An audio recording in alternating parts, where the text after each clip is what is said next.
My character's Michelle. She teaches health. She is somebody who doesn't quite get it and is okay with that. I think she's very comfortable in her skin. And she's got these two friends, Mary and Steph, who, when they first met, they bullied her, but now they're this pretty strong trio. And Michelle, Michelle marches to the beat of her own drummer, is a nice way to say it. She's a little weird.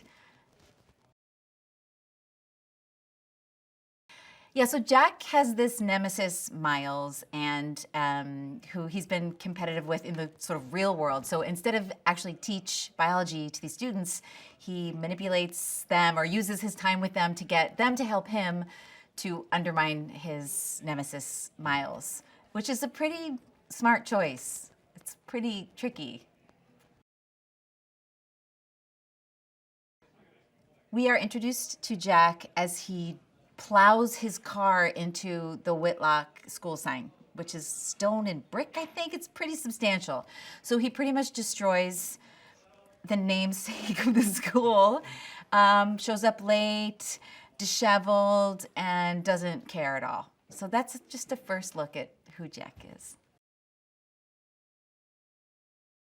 When we first meet Jack, Mary and Steph and Michelle, when we first meet him, we're open. I feel like we're kind of like his sisters. We're like, hey, welcome, how are you?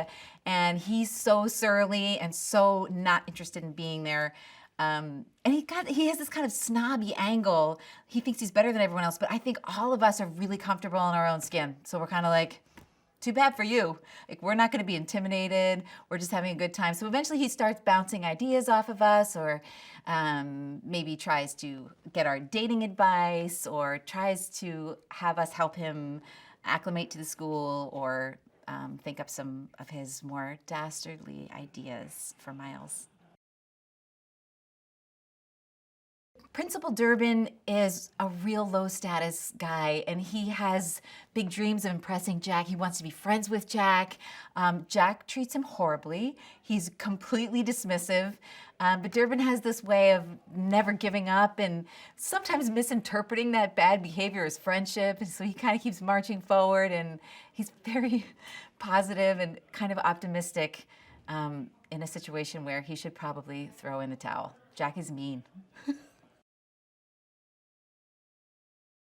The producers of the show are a lot of amazing and funny people. I've known some of them for years from Chicago, Seth Meyers, Mike O'Brien. These guys are incredible writers, and they've created a show that is funny in a completely different way. It's edgy, it's sometimes even gross, but it's hilarious, and it's got a lot of heart also, which I think is important. When I first read the pilot script, I kept thinking, like, you can't do that. You can't, that's crazy. I hadn't seen anything like it. And it also sounded like real people I knew. It felt very familiar. It didn't feel like a world was created. It just felt like, this is people I know. This is how people interact, and adults behaving really immaturely. And I feel like that's what drew me to it. It has a very accessible sensibility to it.